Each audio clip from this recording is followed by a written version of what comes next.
सजना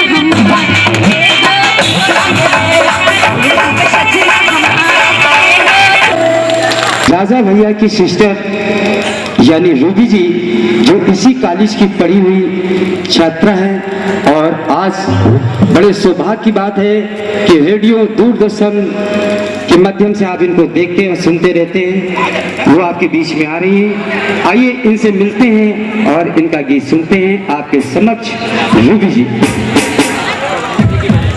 जरा जोरदार ताली बजाइए। प्यारे भाइयों और बहनों, आप सभी को गणतंत्र दिवस की बहुत बहुत बधाइयाँ। ये जो तिरंगा है ये हमारे देश की शान है।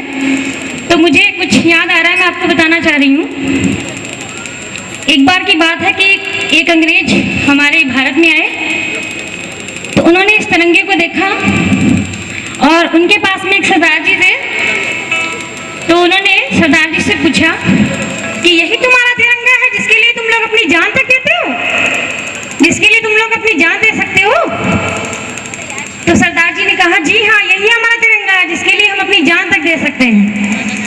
तो वो कह रहे हैं, अच्छा, कह रहे हैं एक बात बताइए, इसमें जो केसरिया रंग है वो तो हिंदुओं के सम्मान का है, और जो सफेद रंग है वो ईसाइयों की शान का है, और जो हरा रंग है वो मुसलमानों का है। तो ये बताइए कि आप लोगों में ऐसा इसके लिए मतलब क्यों जान देते हो? ऐसा इसमें आपके लिए तो कुछ भी नहीं है। तो सरदार जी कहते हैं, ओए तिरंगे दे पुत्र, ओए तिरंगे दे पुत्र, तेरा सवाल तो बड़े पाप का है। इस झंडे में जो डंडा है वो क्या तेरे बाप का है? Thank you.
दूरदर्शन से दिखा चुका हूं पूरे हिंदुस्तान में, एक से बाई जेट कोई भी गाना हो।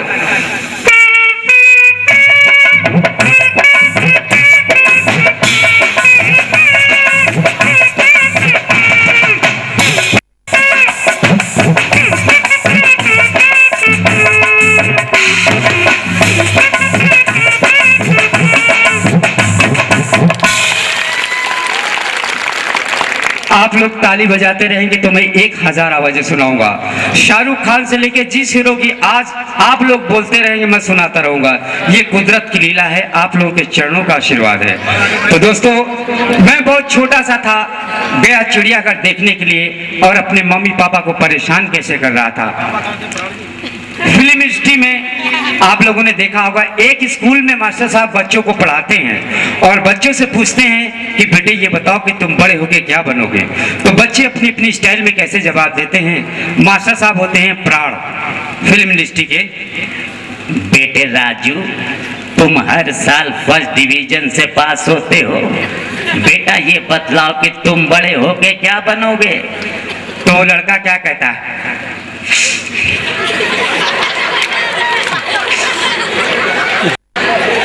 मास्टर जी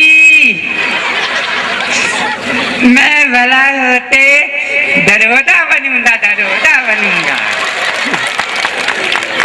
शाबाश बेटे, ठीक है बैठ जाओ। दूसरे लड़के से पूछा, बेटे जोगेंद्र, तुम हर साल सेकंड डिवीजन से पास होते हो, बेटे ये बतलाओ कि तुम बड़े होके क्या बनोगे। तो उसकी जबान थोड़ा सा लड़क रही थी। मास्टर जी, मैं बड़ा होकर के वकील बनूंगा, वकील बनूंगा, वकील बनूंगा। शाबाश बेटे, ठीक है बैठ जाओ। एक छोटी सी लड़की पढ़ रही थी 5 साल की। मास्टर जी ने पूछा, बेटी रजनी ये बताओ कि तुम बड़ी होके क्या बनोगी। तो वो लड़की क्या कहती है,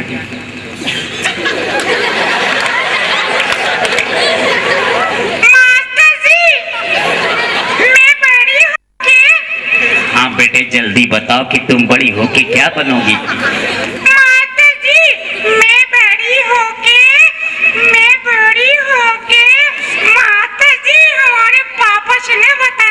नहीं बताएंगे बेटे, जल्दी बताओ तुम बड़ी होके क्या बनोगी। माता जी मैं बड़ी होके, माता जी मुझे छाना मारी है। देखो बेटे शर्माते नहीं तो हमारे देश का कल्याण कैसे होगा। माता जी आप पूछ रही तो मैं बता दे रही हूँ, मैं बड़ी होके, माता जी बोली मुझे छाना मारी है। देखो बेटा शर्माते नहीं, जल्दी बताओ कि तुम बड़ी होके क्या बनोगी। माता जी आप पूछ रहे तो मैं बता देती हूँ, मैं बड़ी होके मम्मी बनूंगी, मम्मी। और मैं छोटा सा था, गया स्टेशन पे पहुंचा, देखा क्या वहां की अनाउंसर कैसे अनाउंस करती है, किस तरीके से रेलगाड़ी आती और कैसे चली जाती है। वहां की अनाउंसर आवाज मिल जाए तो केवल आप चिल्लाइए नहीं, खाली ताली बजाइएगा। यात्रीगण कृपया ध्यान दें, यात्रीगण कृपया ध्यान दें, दिल्ली से चल के आने वाली गाड़ी शारदा एक्सप्रेस 29 गाड़ी निश्चित समय से 6 घंटे लेट है, आप लोग रिक्शा से चले जाओ। अब वहां से रेलगाड़ी चली।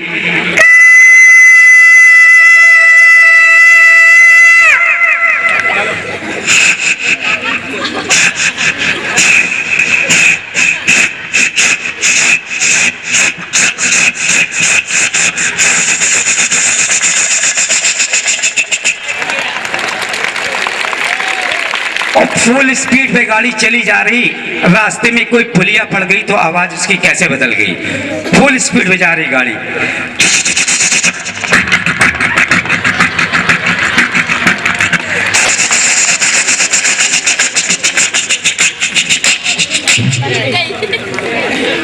और आगे बढ़े। हमने पूछा, पापा क्या है बेटा।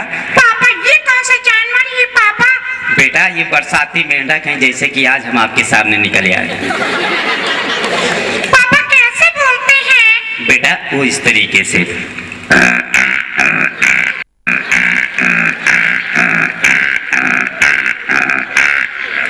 और आगे बढ़े देख लेंगे तो इसी तरीके से 2 कुत्ते लड़ते हैं, एक इस मोहल्ले का और एक इस मोहल्ले का। तो वो भी कहते लेंगे। थोड़ी देर की आप लोग समझ लीजिए, ये मेरी पूंछ है और मैं कुत्ता हूं। वो भी कहते देख लेंगे।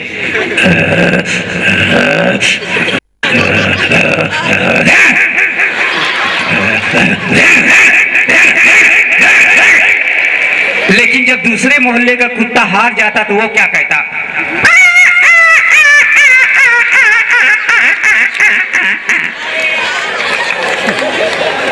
और आगे बढ़े, देखा क्या एक छोटा सा बच्चा रो रहा था। थोड़ी देर के लिए समझ लीजिए ये मेरा बच्चा है और मैं इसकी माँ हूं।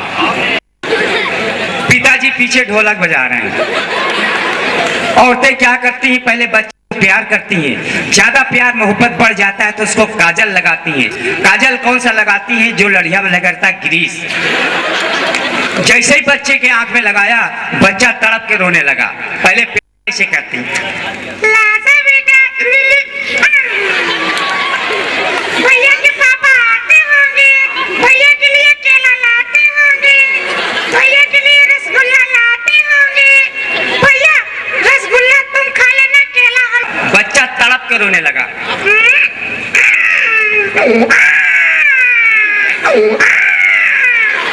अरे मेरा बेटा आजा।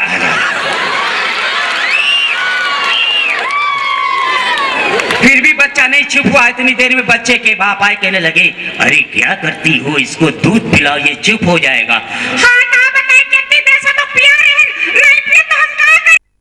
अरे कैसे नहीं पीता है, इसका बाप ही दूध पिलाओ।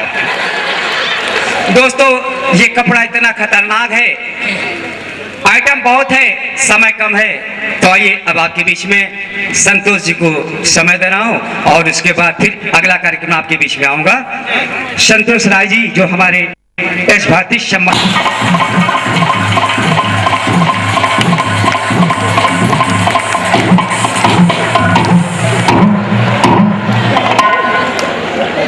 ऐसे ही होता कि नहीं होता? जरा जोरदार ताली। तो आइए दोस्तों आपके समक्ष संतोष राय जी जो एस भारती सम्मानित माने बलेसर जी के शिष्य हैं, आपके समक्ष आइए इनसे मिलते हैं और उनका गीत सुनते हैं। आपके समक्ष संतोष राय जी। हमारे संजय भैया का तो जवाब नहीं है, कहाँ भी जाते हैं पब्लिक इनको काफी पसंद करती है।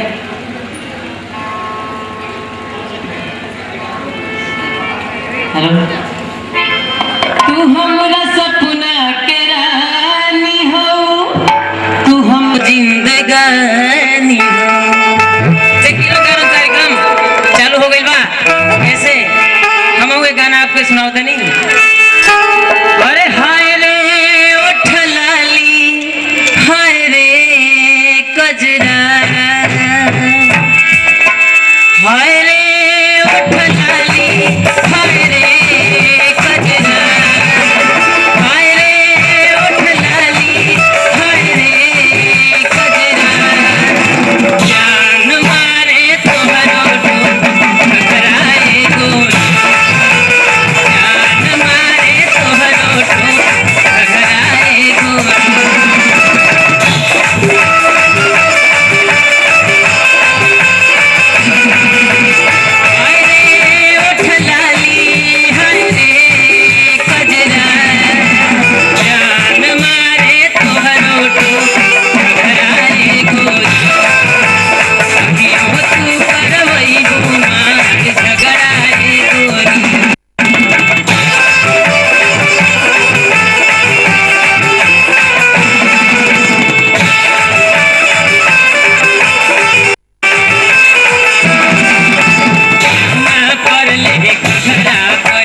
लाल जैसे घोर के हो किरिया ओई खेलू देव जैसे लागे हो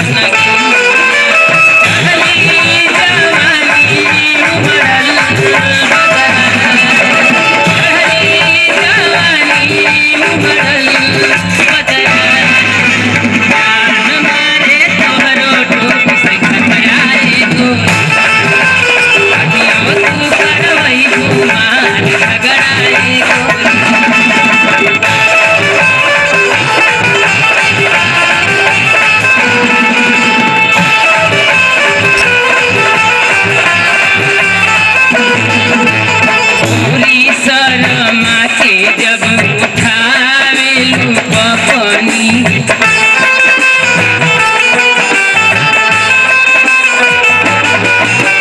तोरा करे जाके बना देलू जखमी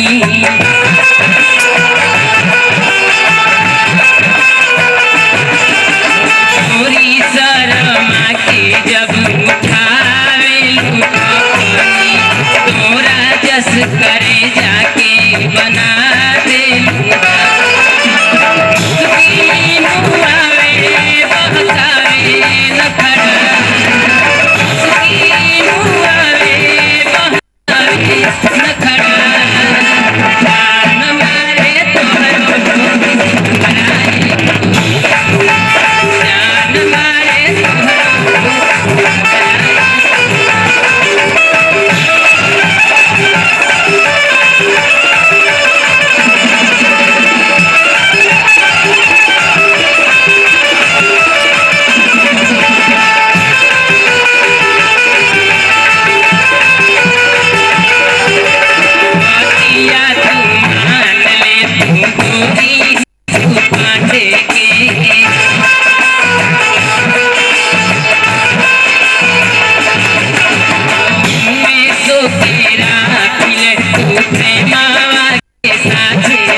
तू पांडे के मावा में बांध ले तू गोरी हो संत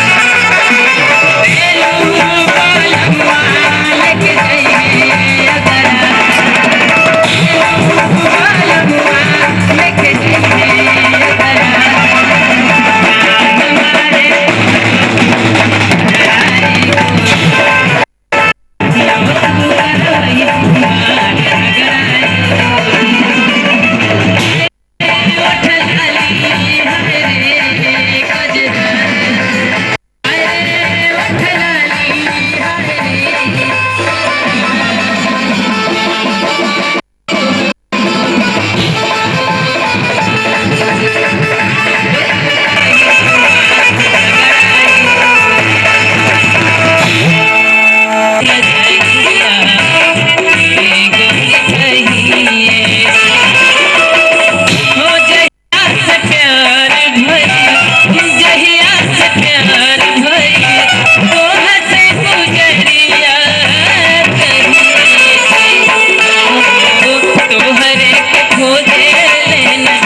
मन बहक जाई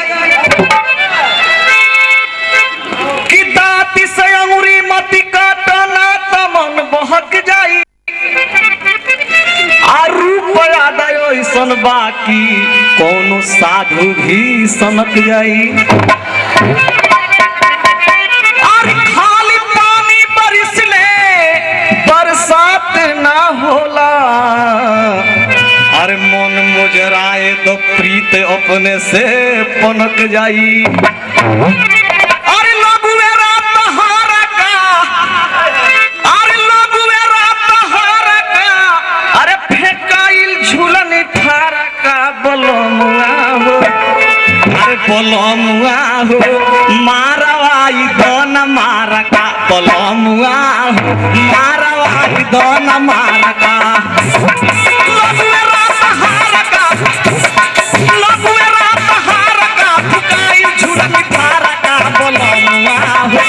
बलमुआ हो मारा भाई मारा का बलमुआ हो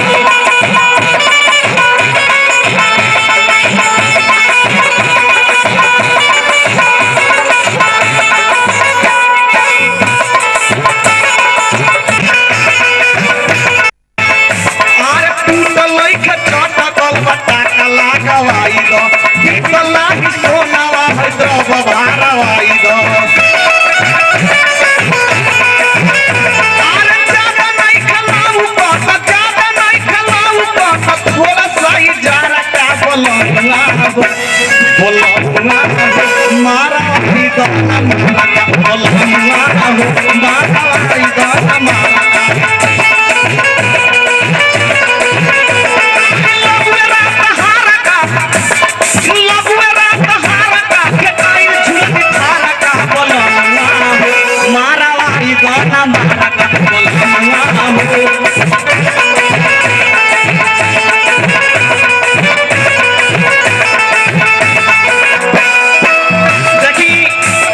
एगो धुन बहुत चल बा कैसे खाए रे उठला ली एगो लड़का कहलस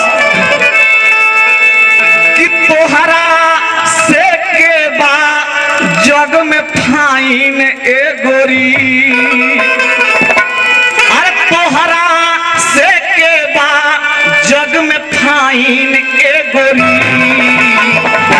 अरे एही से नु मारता लोगवा लाइन ए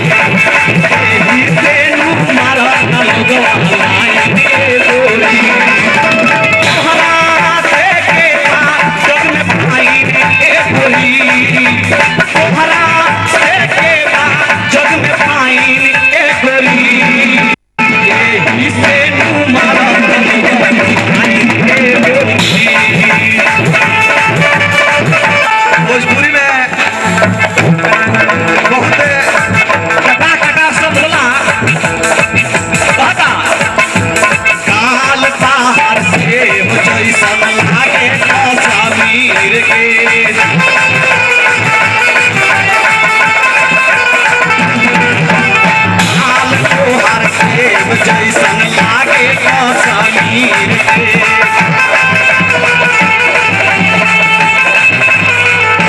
कौन कोरे खारे चैती पीछे पीछे चीर के अरे नैना लागेला पियर वाइन के गोरी नैना लागेला पियर वाइन के गोरी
जरूर, रस्में उल्फत होती हैं निभाएंगे जरूर।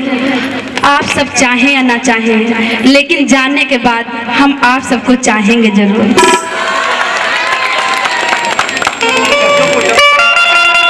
बहुत लोग ऐसे हैं जो दारू पीते हैं ठीक करते हैं, लेकिन दारू पीकर, मैं सबको नहीं कह रही हूँ, जो दारू पीते हैं उसको बोल रही हूँ।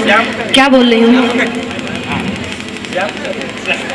और पड़ गए शराबिया से पाला जिया जरी जाला ये गोइया, पड़ गए शराबिया से पाला जिया जरी जाला ये गोइया, जिया जरी जाला ये गोइया, जिया जरी जाला ये गोइया, पड़ गए शराबिया से पाला जिया जरी जाला ये गोइया, पड़ गए शराबिया से पाला जिया जरी जाला ये गोइया।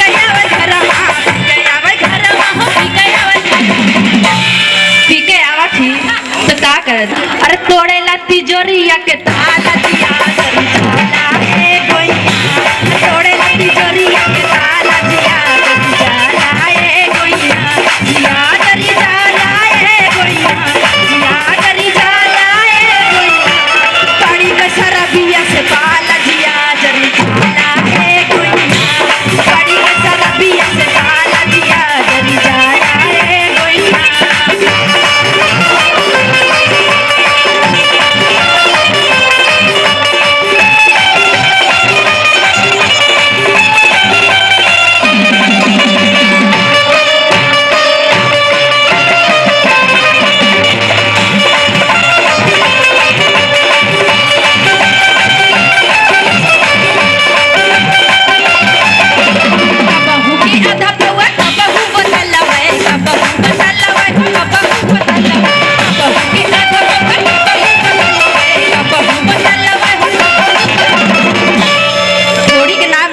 तो कितना मने भावत है।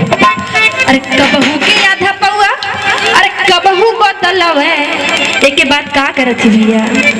अरे पी के लौटेला नाली नहाला दिया जरी जाला ए गोइया, पी के लौटेला नाली नहाला जिया जरी जाला ए गोइया, जिया जरी जाला ए गोइया, जिया जरी जाला ए गोइया, पड़ी के शराबिया से पाला दिया जरी जाला ए गोइया, पड़ी के शराबिया से पाला दिया जरी जाला ए गोइया।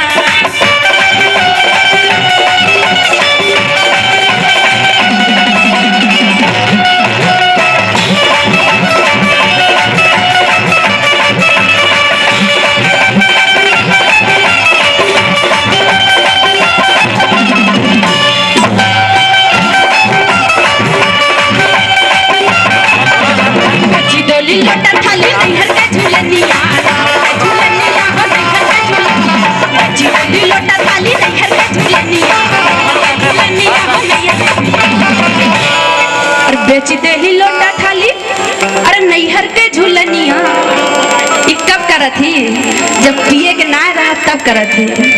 अरे बेची देली लोटा थाली, अरे नैहर के झूलनिया, अरे ठगी लगे कन्नावा के भाला दिया जरी जाला ए गोइया, ठगी लगे कन्नावा के भाला दिया जरी जाला ए गोइया, जिया जरी जाला ए गोइया, जिया जरी जाला ए गोइया, पड़ी के शराबिया के भाला दिया जरी जाला ए गोइया, ठगी लगे कन्नावा के भाला दिया जरी जाला ए गोइया।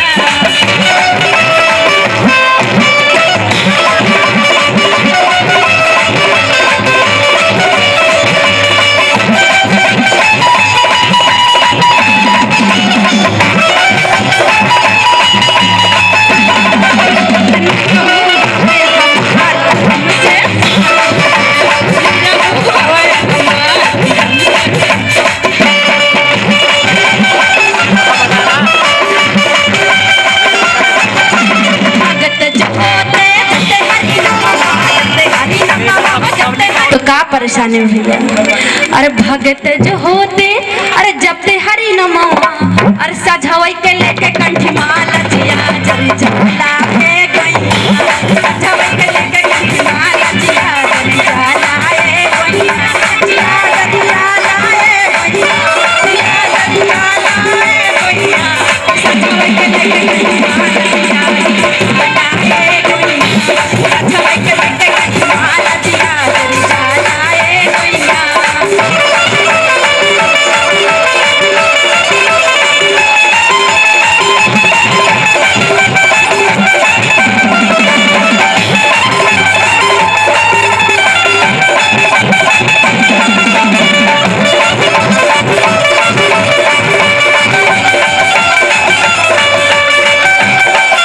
ऐसे शराबी बलम से हमके, ऐसे शराबी बलम से हमके, ऐसे शराबी बलम से हमके। तो बीबी अपने मायके जात थी तो अपने भैया से का कहा थे, अरे ऐसा शराबी बलम से हमके, अरे ऐसा शराबी बलम से हमके, अरे भैया लोग जिंदगी बचा ला जिया जरी जाला है गैया, भैया लोग जिंदगी बचा ला जिया जरी जाला है गैया, जिया जरी जाला है गैया, जिया जरी जाला है गैया, भैया लोग जिंदगी बचा ला जिया जरी जाला है गैया, भैया लोग जिंदगी बचा ला जिया जरी जाला है गैया, गाड़ी में शराबी से कहाला जिया जरी जाला है गैया, गाड़ी में शराबी से कहाला जिया जरी जाला है। हाँ दोस्तों, अभी आपके बीच में हमारे आकाशवाणी दूरदर्शन कैसेट के कलाकार यानी अनीता जी आपके बीच में गीत पेश कर रही थी। आइए इन्हीं की आवाज में और एक दूसरा गीत। दोस्तों, दूर नदी के किनारे, जैसे कि मैंने अभी बताया था, दूर नदी के किनारे जुल्फे बिखेरे एक खूबसूरत सी लड़की ना, तो मुझे आपके समक्ष